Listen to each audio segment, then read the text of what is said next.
தொல் திருமாவளவன் அவர்கள் இப்போ திமுக கூட்டணியில் இருக்காரா இல்லை ஜோசப் விஜயனுடைய கூட்டணியில் போய் நிற்கிறாரா? எந்த கூட்டணியில் இருக்காருன்னு இந்த மனுஷனுக்கு தெரியல. திமுக கூட்டணியில் நான் தான் விருப்பப்பட்டு இருந்தேன். என்ன முதைய கூப்பிட்டாங்க, சிங்கப்பூரில் கூப்பிட்டாங்க, மலேசியாவில் கூப்பிட்டாங்க, ஆண்டிப்பட்டியில் கூப்பிட்டாங்க, அருப்புக்கோட்டையில் கூப்பிட்டாங்க, மாதிரி என்ன கூப்பிட்டாங்க. போக வேண்டியதுன்னு போய் தொலை வேண்டியதுன்னு ஏன் போகலை? சோறு எங்கே எந்த மண்டபத்தில் போடுறாங்களோ அந்த மண்டபத்தில் நாங்கள் சாப்பிட போகணும்னு சொல்கிறது எப்படி நல்ல முடிவாக இருக்க முடியும்? எலெக்ஷன் முடிஞ்ச உடனே கொஞ்சம் கூட வெக்கமான சூடு சோரணை எதுவுமே இல்லாமல் அமைச்சர் பதவி தராங்கன்னு ஓடி போயிட்டு அதில் வேற திருச்சி கிழக்கெல்லாம் கேட்டுவிட்டு இப்போ நான் அதை பற்றி கேட்கல. அதுவே 2024 பாராளுமன்ற தேர்தலுக்கு வர்றதுக்கு கொஞ்சம் முன்னாடி கட்சியை ட்விட்டரில் ஆரம்பித்தார் அறக்க பறக்க. எதுக்கு? பிரச்சனை என்னன்னா, அண்ணாமலை விஸ்வரூபம் எடுத்தார். அண்ணாமலை இளைஞர்களால் ஈர்க்கப்பட்டார். அப்போ இளைஞர்கள் எல்லாம் அண்ணாமலை பக்கம் போறாங்க. அப்போ விஜயனுடைய ரசிகர்கள் நிறைய பேர் அண்ணாமலை பக்கம் போறாங்க. அவங்கள தடுக்கணும். அப்போ நான் கட்சி ஆரம்பிச்சிட்டேன்னு காணிக்கிறேன்.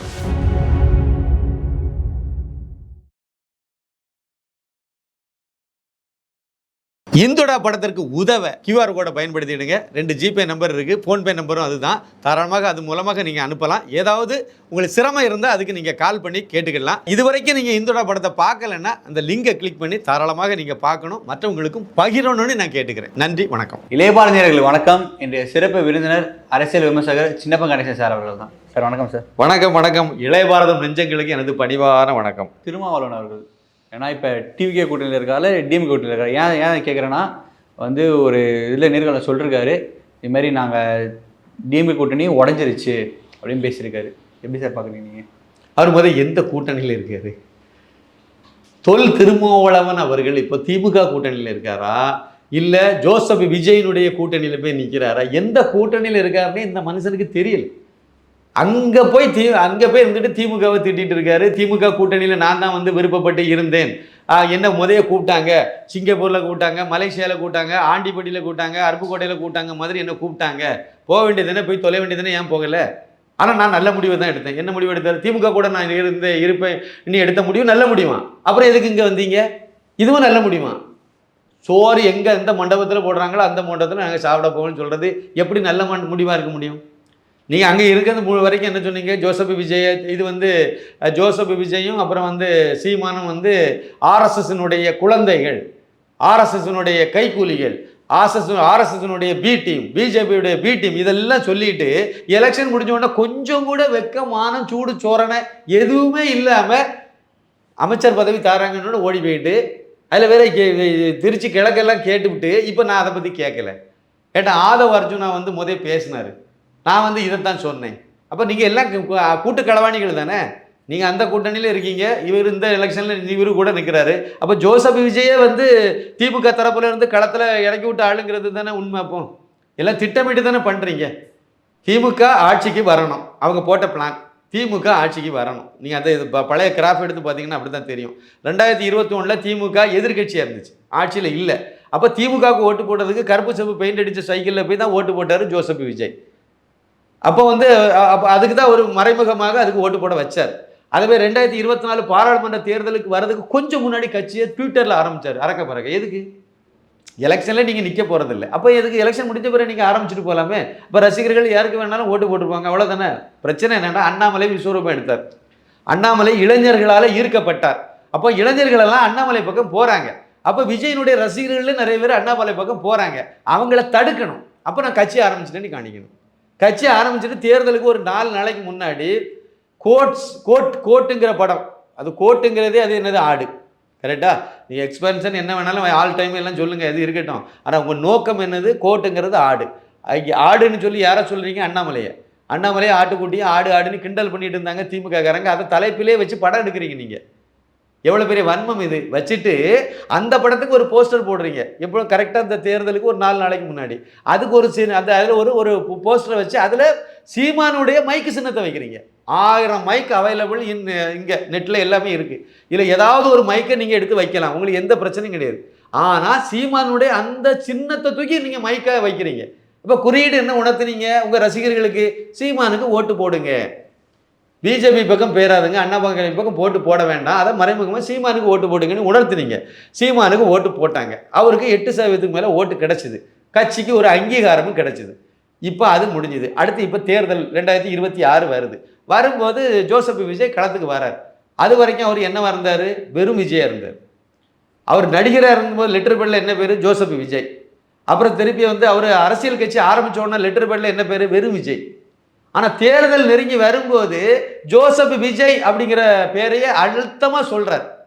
சொல்லி தான் தேர்தல் நாமினேஷன் தாக்கல் பண்ண அதாவது வேட்பாளர் அறிவிக்கும் போதே அது அழுத்தமாக சொல்கிறார். அது எதுக்கு அழுத்தமாக சொன்னீங்க? சொல்ல வேண்டிய அவசியமே இல்லையே.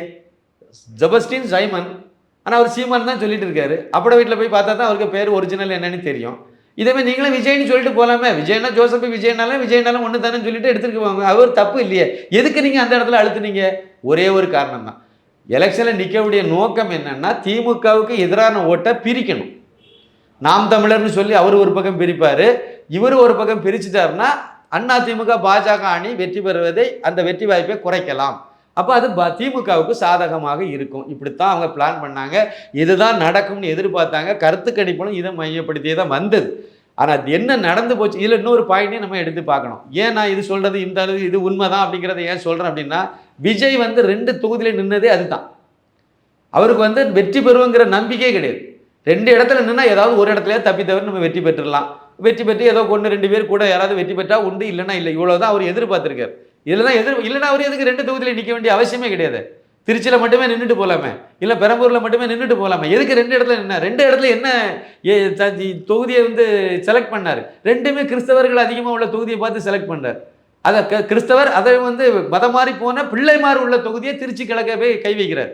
அப்போ நீங்கள் ஜாதி ரீதியாகவும் யோசிக்கிறீங்க, மத ரீதியாகவும் யோசிக்கிறீங்க.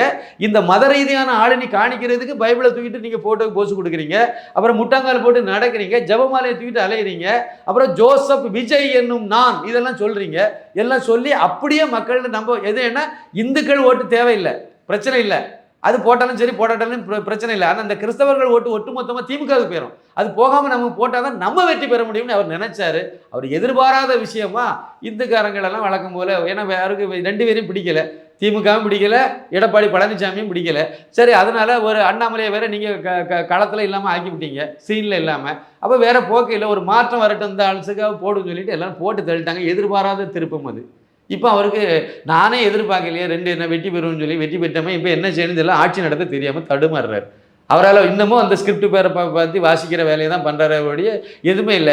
இந்த மாதிரி ஒரு சூழ்நிலையில் தான் திருமாவளவன் வந்து என்ன பண்ணனே தெரியாமல் அங்கே போனால் துணை முதலமைச்சர் கிடைக்கும், அதுக்கு முயற்சி பண்ணாங்க, கிடைக்கல. இங்கே திமுகவும் சேர்ந்து இவரை முதலமைச்சர் ஆக்குறேன்னு சொல்லிவிட்டாங்க. உடனே முதலமைச்சர் கனவுல ஒரு நாள் முள்ள ராத்திரி இருந்தார். காலையில் விடிஞ்சு பார்த்தா அந்த கனவு டம்முன்னு போயிட்டு அதுக்கு வாய்ப்பு இல்லைன்னு சொல்லிட்டாங்க. சரி, ஓகே, அது வாய்ப்பு இல்லைன்னு சொல்லி கெடுத்து விட்டது யார்? கம்யூனிஸ்டுக்காரங்க அதுக்கு ஒத்துழைக்கலைன்னு சொன்னாங்க. இப்போ என்ன சொல்கிறாங்க? அவங்க வந்து திமுகவும் அண்ணா திமுகவும் சேர்ந்து ஆட்சி அமைக்கணும்னு முடிவு பண்ணாங்க, அதனாலக்கும் நாங்கள் இங்கே வந்துட்டோம். என்னது, நீங்கள் எங்கே வந்தீங்க? அதுக்கு அவங்க ஆட்சி அமைக்கணும்னு முடிவு பண்ணிட்டு போகிறாங்க. நீங்கள் என்ன கொள்கை? அவங்க 2 பேரும் சேர்ந்தா தப்பு, நீங்கள் 2 பேரும் சேர்ந்தா அது எப்படி சரின்னு எப்படி சொல்கிறீங்க? நீங்கள் அவங்கள எதிர்த்தானே கட்சி ஆரம்பிச்சிங்க, இப்போ பிரச்சாரம் பண்ணீங்க, மக்கள்கிட்ட அவங்கள எதிர்த்து பேசி தானே ஓட்டு வாங்கினீங்க. பிறகு அவங்க கூட போய் நிற்கிறீங்க. அது என்ன லாஜிக்? அது நீங்கள் 2 பேரும் சேரலான்னா திமுகவும் அண்ணா திமுக சேரக்கூடாது, சேரலாம் தானே. அதில் என்ன இல்லை, அவங்களே ஏற்றி தான் நின்னாங்க. இப்போ அவங்க சூழ்நிலையில் அவங்களுக்கு 2 பேரும் சேர்ந்து ஆட்சி அமைக்க முடியும், அமைச்சிட்டு போகிறாங்க. உங்களுக்கு என்ன பிரச்சனை? இன்னும் வருங்காலத்தில் அவங்க சேரதான் போகிறாங்க, சேர்ந்தா ஆகும். எல்லா கட்சியும் அதானே நிலவரம், அப்படி தானே போயிட்டு இருக்கு வரலாறு. அதனால் இப்போ இவருக்கு சோறு அங்கே கிடைக்கிது, அங்கே போயாச்சு, சோபாவும் கிடைச்சிது, சோறும் கிடைச்சிது, எல்லாம் கிடைச்சிது, அழகாக அங்கே உட்கார்ந்துருக்காரு, அமைச்சர் பதவி கிடைச்சாச்சு. இனிமே அடுத்த லெவலில் இவருக்கு அமைச்சராகணும்னு ஆசை. ஏன்னா வன்னியரசுக்கு தானே மரியாதை இருக்குது. இப்போ அதான் இவர் கட்சிக்கு தலைவராக இருந்தால் மரியாதை இல்லை, ஒரு எம்பி தானே இவர், வேறு ஒன்றும் வாய்ப்பு இல்லை. அப்போ என்ன பண்ணலான்னு பார்க்கும்போது இனிமேல் நமக்கும் இருந்தால் ஆசை, ஒன்று அப்பா ஆசை, அதை ஒவ்வொரு இடத்தையா சொல்லிட்டு தெரியாரு. வேறு என்னது இதெல்லாம் ஒரு அரசியல், இதெல்லாம் ஒரு அரசியல் தலைவர் இவர். அசிங்கமாக இருக்குது இந்த மாதிரிலாம் பேசுகிறத கேட்கும்போது. சரி, என்ன பண்ணால் இப்படி தான் இருக்குது. சரி, ஒரு அண்ணாமலை மூலமாக ஒரு மாற்றம் வரும்னு நம்புவோம். கொங்கு மண்டலத்தில் பெருந்துறையில் 5 மாதம், அது ஒரு 5 மாதத்தில் எலெக்ஷன் வர வாய்ப்பு இருக்கும். ஏன்னா மொத்தத்தில் 6 மாதத்தில் நடத்தணும் இடைத்தேர்தல். அதில் வந்து அதிமுக வேட்பாளர் வெற்றி பெற்றவங்க ராஜினாமா பண்ணிவிட்டு அவங்க தாவிட்டாங்க. அதே மாதிரி வந்து இதே மாதிரி 6 தொகுதி மொத்தத்தில் வருது. அதில் பெருந்துறையில் அண்ணாமலை நின்னா உடனே அந்த கன்ஃபார்மாக ஒரு வெற்றி பெறக்கூடிய வாய்ப்பு உள்ள ஒரு தொகுதி. அவருக்கு எல்லா வகையிலும் இப்போ அவருக்கு ஒரு அனுதாபம் அவங்க மேலே இருக்குது. 2 நாளாக நீங்கள் பார்த்தீங்கன்னா நேஷனல் மீடியா வரைக்கும் அண்ணாமலை அண்ணாமலை அண்ணாமலைன்னு தான் பேசுகிறாங்க. யாராவது ஜோசப் விஜய் பற்றி பேசுகிறாரா? முதல் முறையாக அவர் வந்து வெளியே வந்து ஒரு பொதுக்கூட்டத்தில் முதலமைச்சரான பிறகு போய் கலந்துருக்கார். யாராவது அதை பற்றி பேசுகிறாங்களா? தினத்தந்தியில் ஹெட்லைனே அண்ணாமலை டெல்லி சென்றார். தினத்தந்தியில் 8 காலம் போட்டிருக்காங்க. எதிர்பார்க்காத செய்தி இதெல்லாம். அப்போ அதுக்கு வேல்யூ அந்த மாதிரி போகுது. அதே சமயத்தில் இவர் வந்து திருச்சியில் கலந்துட்டது ஒரு சின்ன செய்தியாக பக்கத்தில் இருக்குது, 48 பாயிண்டில் இருக்குது. இதுதானே உண்மை, இதான் நியூஸ் வேல்யூ போகுது. அண்ணாமலையை சுற்றி நிற்குது. அதே மாதிரி பெருந்துறையில் என்னென்னு 100% அவர் வெற்றி பெறுவார். அவர் தோத்தாலும் அவங்க ஒன்றும் இலக்குக்கு ஒன்றும் கிடையாது. ஆனால் வெற்றி பெற்றால் அரசியல் முகம் அடுத்து அவரை நோக்கி போகும், நகரும் அடுத்த அரசியல். அதே மாதிரி நீங்கள் தாராபுரம் வெற்றி பெறவுடைய வாய்ப்பு உள்ளது. அது வந்து ரிசர்வ் தொகுதி தான், தனி தொகுதி. அவர் ஒரு வேட்பாளரை விட்டு அதுவும் வெற்றி பெறுவாங்க. அதே மதுராந்தகம் இது இப்போ இன்னொரு இது இருக்குது. அண்ணாமலையை நம்பி அன்புமணி ராமதாஸ் அவர்கள், டிடிவி தினகரன் இவங்கெல்லாம் கூட வர்றதுக்கு அவரை நம்பி தான் வந்தாங்க. ஏற்கனவே அவங்க தொடர்ந்து இருக்குது தான் விருப்பப்பட்டாங்க. இப்போ இருக்காங்க கூடல, அதனால தான் வந்து இப்போவும் அதிமுக கூட்டணியில் அதனால தான் இருந்தாங்க. எடப்பாடி பழனிசாமிக்காக அவங்க வரல, அண்ணாமலைக்காக வந்தாங்க. அதான் உண்மை. இவங்களெல்லாம் பழையபடி அவர் அரவணைச்சு தனி கட்சி ஆரம்பித்து இவங்களெல்லாம் அரவணைச்சாருன்னா அந்த இடைத்தேர்தலில் நல்ல ஒரு அவுட்புட்டை கொடுக்க முடியும். நீங்கள் வந்து அம்பாசமுத்திரம் அதில் இசைக்கு பாண்டியன் அவர் வந்து இப்போ ராஜினாமா பண்ணிட்டு இங்கே போயிட்டார்.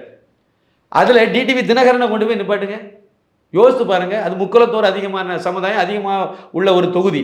நாடார் சமுதாயமும் நிறைய இருக்காங்க. அதே மாதிரி தேவேந்திர குல வேளாளர் சமுதாயமும் அங்கே இருக்காங்க, பல சமுதாயமும் அங்கே இருக்காங்க. இதில் எல்லா இடத்துலையும் அண்ணாமலைக்கு ஒரு பெரிய ஆதரவு இருக்குது. எல்லா சமுதாய ரீதியாக பார்த்தீங்கன்னா எல்லா சமுதாயத்திலையும் இருக்குது. அதில் கொண்டு போய் நீங்கள் வந்து டிடிவி தினகரனை நிப்பாட்டினா இசைக்கு பாண்டியன் வெற்றி பெறுவாருங்கிறது கேள்விக்குறியாயிரும். ரொம்ப நெருக்கடி அங்கே. ஏன்னா அந்த சமுதாய ரீதியான இதுவும் சரி, இன்னொன்று இவங்க இசைக்கு பாண்டியனும் சரி. இசைக்கு பாண்டியன் அவரே வந்து சசிகலா அந்த அம்மாவுடைய ஆசீர்வாதத்தோடு தான் நின்றுட்டு இருக்கார். அந்த மக்கள் ஆதரவு அப்படி தான் வெற்றி வச்சிருக்கார் அங்கே. அப்போ அதில் டிடிவி தினகரனே நின்னார்னா அண்ணாமலை அவர்கள் வந்து சசிகலா அந்த அம்மா வீட்டில் போய் ஒரு ஆசீர்வாதம் வாங்கிட்டு ஒரு கிளாஸ் காப்பியை குடிக்கலாம், ஒரு தண்ணியை குடிச்சிட்டு கிளம்பிட்டா முடிஞ்சு போச்சு. அவ்வளோதான் சார் தேவை. அவர் செய்வார், இறங்கி போவார் அவர் அண்ணாமலை. அதே மாதிரி இப்போ வந்து மயிலத்தில் வந்து நின்று வெற்றி பெற்ற சிவி சண்முகம் ராஜினாமா பண்ண வாய்ப்பு இருக்குது. அவர் வந்து தாவக்காவுக்கு தாவுறதுக்கு தயாராகிட்டு இருக்கார். அவர் அந்த இடத்துல இருந்து ராஜினாமா பண்ணினார்னா அந்த தொகுதியில் மறுபடியும் தேர்தல் வைக்கும்போது அவரால் அதில் வெற்றி பெற முடியாது. அவருக்கு தொகுதி வந்து விழுப்புரம், அவரே தொகுதி மாறி தான் நின்னார். இப்போ அந்த இடத்துல நீங்கள் வேற ரொம்ப பெருசாலாம் கஷ்டப்பட வேண்டியதில்லை. டாக்டர் அன்புமணி ராமதாஸ் அவர்களுடைய மூத்த பொண்ணை கொண்டு போய் நிப்பாட்டுங்க, அந்த அம்மா அந்த பொண்ணு வெற்றி பெறும். வெற்றி பெறும் சார். இளைஞர்களை நோக்கி அரசியல் மாறிட்டு இருக்கு. அது வன்னியர் ஏரியா, வன்னியர் பெல்ட், வன்னியர் சமுதாயம் அதிகமாக உள்ள பகுதி. ஏற்கனவே அதில் பாமக வெற்றி பெற்ற தொகுதி மயிலம் தொகுதி. அந்த தொகுதியில் பாஜகவும் வலுவாக இருக்கு. வேற என்ன வேணும்? இப்போ பாஜக வலுவாக இருக்கு. அது அண்ணாமலையினால வந்த வரவு. அண்ணாமலை தனி கட்சி ஆரம்பிச்சா அண்ணாமலை பின்னாடி போய் நிற்பாங்க, ஆட்டோமேட்டிக்காக வெற்றி பெறுவாங்க. அண்ணாமலை தலைமையில் அண்ணாமலை தொடங்கக்கூடிய கட்சியினுடைய தலைமையில் ஒரு அணி அமைப்பாங்கல்ல, அந்த அணியில் இவங்கெல்லாம் இருப்பாங்கன்னு நான் நம்புகிறேன். அப்படி இருக்கும் பட்சத்தில் நான் இப்போ சொன்னதுலேயே 3 தொகுதி 4 தொகுதி வந்துட்டு, 4 தொகுதி சாலிடாக நான் சொன்னதுக்கு உள்ளாலே வந்துட்டு மதுராந்தகமும் வரும். ஏன்னா அதுவும் வட தமிழகத்தில் தான் இருக்குது, அதுவும் வன்னியர் பெல்ட்டில் தான் இருக்குது. அங்கே வந்து பாமக ரொம்ப ஸ்ட்ராங்காகவும் இருக்குது. அண்ணாமலை அப்புறம் கூட்டணியில் வந்து அன்புமணி ராமதாஸ் அப்புறம் டிடிவி தினகரன் எல்லாம் வரும்போது அது ஒரு பெரிய சக்தியாக தான் உருவாகும். அதில் சந்தேகமே கிடையாது. அப்போ ஒரு 4-5 இடத்துல வெற்றி பெற்றால் என்னத்துக்காக நம்ம 6 இடத்துல போட்டிக்கிட்டு அதில் 4 இடத்துல அண்ணாமலையுடைய அணி வெற்றி பெறுது அப்படின்னா ஜோசப் விஜயனுடைய எதிர்காலம் என்னவாகும்? கேள்விக்குறி ஆகுமா ஆகாதா? திமுக களத்திலே இருக்காது தெரியுமா? திருச்சியில் விரும்பில வெற்றி பெறுதாவே வச்சுக்கிடுங்க, வெற்றி பெறலான்னு சொல்கிறாங்க. அன்பில் மகேஷ் பொய்யாமலையே நிப்பாட்டுவாங்க, அதுக்கு தயாராகிட்டு இருக்காங்க. அவங்களும் விட மாட்டாங்க. திமுக வெற்றி பெற்றால் திமுகவுக்கு பெருசாக லாபம் இல்லை, ஆனால் விஜய்க்கு பெரிய இழப்பு. அவர் நின்று வெற்றி பெற்ற தொகுதி, அங்கே ஒரு ப்ரெஸ்டேஜ் பெருசாக இருக்குது. மக்கள் மத்தியில் அது என்ன மாதிரியான ஒரு இதை எடுத்து செய்தியை கொண்டு போய் சேர்க்கும். அது அப்போ தமிழகம் முழுக்க இப்போ நான் சொன்னதில் 6 தொகுதியை நான் சொல்லிவிட்டேன். இந்த 6 தொகுதியில் அண்ணாமலை மட்டுமே வெற்றி பெற்றால் கூட சட்டசபையில் சிங்கமாக தானே இருப்பார். சட்டசபைக்கு உள்ளாலே அவருக்கு குரல் தான் வரும், சட்டசபைக்கு வெளியே வந்தாலும் அவருக்கு குரல் தான் வரும். ஜோசப் விஜய்ங்கிற முதலமைச்சர் குரலே வெளியே தெரியாது. இன்றைக்கே தெரியலையே. அவர் திருச்சியில் போய் கத்துறாரு, அங்கேயும் ஸ்கிரிப்ட் பேப்பரை பார்த்து தான் வாசிச்சுட்டு இருந்தார். யாரும் அதை பெருசாக கண்டுக்கல. கூட்டம் வேற கம்மின்னு வேற சொல்கிறாங்க. கூட்டமே இல்லை, அவரை பார்க்க வந்தவங்க ரொம்ப கம்மி. பழைய அது எலெக்ஷன் டைமில் அது வேற, இப்போ அது கூட ஆர்வம் இல்லாமல் இருக்காங்கன்னு சொல்கிறாங்க. அப்போ அங்கே டவுன் ஆகி போச்சு. ஆனால் அண்ணாமலையே டெல்லி வரைக்கும் பேசிகிட்டு இருக்காங்க. எல்லா சேனல்லையும் உட்காந்து அவங்கவுங்க இஷ்டத்துக்கு அளந்து விட்டுட்டு இருக்காங்க, டெல்லியிலேயே கூட. அப்போ தமிழ்நாட்டில் போய் என்ன ஆகும்? இதுதான் அண்ணாமலை. அதனால் நான் என்ன சொல்கிறேன் அப்படின்னா, அண்ணாமலைக்கு அற்புதமான எதிர்காலம் இருக்குது. அண்ணாமலையை சுற்றி தான் தமிழக அரசியல் இருக்குது. அவரை தவிர்த்தெல்லாம் ஒன்றும் அரசியல் பண்ண முடியாது. அதனால் அண்ணாமலையை வந்து பாஜக பயன்படுத்தினா இதெல்லாம் செய்யணும். அதெல்லாம் அவங்களால பண்ண முடியுமாங்கிறது எனக்கு தெரியாது. அவருக்கு இவ்வளோ இன்னும் ஒரு 10 வருஷம் கொடுங்க அப்படின்னா நீங்கள் கொடுப்பீங்களான்னு தெரியாது. இங்கே இருக்கக்கூடியவங்கெல்லாம் காலை பறிக்க மாட்டாங்கங்கிறது உத்தரவாதம் கிடையாது.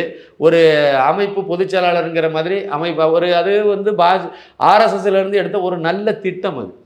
பாஜகவில் மாநில தலைவராக வரக்கூடியவங்க திசை மாதிரி பேரக்கூடாது, அவங்கள கொஞ்சம் கட்டுப்படுத்தி நம்ம சித்தாந்த ரீதியாக கொண்டு போகணுங்கிற நோக்கத்துக்காக மேல் இடத்துலேருந்து ஆர்எஸ்எஸ்லேருந்தே ஒரு முடிவு பண்ணி பாஜகவினுடைய அமைப்பு பொதுச் செயலாளர் மாநில அளவில், மாவட்ட அளவில், தேசிய மாநில அளவில், குறிப்பாக அந்த தேசிய அளவில், மாநில அளவில் முக்கியத்துவம் வாய்ந்த பதவியாக கொடுத்து ஆர்எஸ்எஸ்னுடைய முழு நேர ஊழியரை அதுக்கு ஒரு கொடுத்து இதை தான் வச்சாங்க. ஆனால் நான் வெளிப்படையாக சொல்கிறேன், அண்ணாமலை மாநில தலைவராக இருந்தவர் கேசவ விநாயகன்ஜி அந்த வேலையை கரெக்டாக செய்தாங்களா? யோசிச்சு பாருங்கள். அந்த இடத்துல நம்ம ரொம்ப ஆர்எஸ்எஸ் பயங்கரமான தீவிரவாதி, அவர் ஆர்எஸ்எஸ்க்கு மேலே ஈர்ப்பு உள்ள ஆள் தான். ஆனால் அவர் வந்து முட்டுக்கட்டை போட்டுட்டு இருந்தார். ஒருத்தர் நல்லா போயிட்டு இருக்கான்னா அவனுக்கு ஏன் இடைஞ்சல் கொடுக்குறீங்க? அப்போ அவரை யாராவது தட்டி வச்சாங்களா? இப்போ அவர் நல்லா தானே போகிறாரு, கரெக்டான பாதையில் போகிறாருல, அவருக்கு ஒத்துழைப்பு கொடுங்கன்னு யாராவது சொன்னாங்களா? சொல்லலை. கடமை நாங்கள் ஒரு ஆளை உங்களுக்கு கொடுத்துட்டோம். அவர் வந்து அது என்ன மாதிரி பண்ணுறாருங்கிறது நீங்கள் ஒருக்கா கவனிக்கணுமா வேண்டாமா? கவனிக்கலை. ஏன் கவனிக்கலைன்னு எனக்கு தெரியல. அது எனக்கு எந்த இடத்துல பிரச்சனைன்னு எனக்கு தெரியல. இதெல்லாம் மறுபடியும் இதே மாதிரி வர்றதை அண்ணாமலை எப்படி எதிர்பார்ப்பார்? ஒரு வருஷம் அவர் இருப்பார், ஒரு வருஷம் கழிச்சு இன்னொரு தடவை போடுவீங்க. ஆர்எஸ்எஸ் அமைப்பு பாஜகவினுடைய அமைப்பு பொதுச் செயலாளர்னு ஒரு தடவை போடுவீங்க. அவர் அண்ணாமலையோடு சேர்ந்து பயணித்தார்னா பாஜகவுக்கும் நல்லது, தமிழகத்துக்கு நல்லது, இங்கே ஒரு பெரிய வளர்ச்சியை கொடுக்கும். ஒவ்வொரு விஷயத்துலையும் முட்டுக்கட்டை போட்டுகிட்டே இருந்தாருன்னா நீங்கள் என்ன செய்வீங்க? பைடக்னு சொல்லுவீங்க. அவரை கூட்டிகிட்டு வந்து நீங்கள் அவர் ஒரு செயல் திட்டத்தை வகுத்துட்டு போவார். அதெல்லாம் வந்து பண்ணக்கூடாதுன்னு தடுத்துட்டீங்க. என்ன பண்ணுவார்? தடுத்தது உண்மை. ஒவ்வொரு விஷயத்தையும் தடுத்துட்டீங்க. அவர் வந்து மாவட்ட செயலாளர் இவருடைய இது தப்பாக பண்ணிட்டு இருக்காரு, இவரை மாற்றணும்னு சொல்லுவீங்க. இல்லை அவரை எதுக்கு மாற்றணும்னு நீங்கள் கேட்பீங்க. என்ன பண்ணுவார் அவர்? ஏன்னா அவருக்கு தலைவருக்கு நிகரான அதிகாரம் வேறு கொடுத்து வச்சுருக்கீங்க. என்ன பண்ண முடியும் வராது. அதனால் இது எதுவுமே நமக்கு சரிப்பட்டு வராது.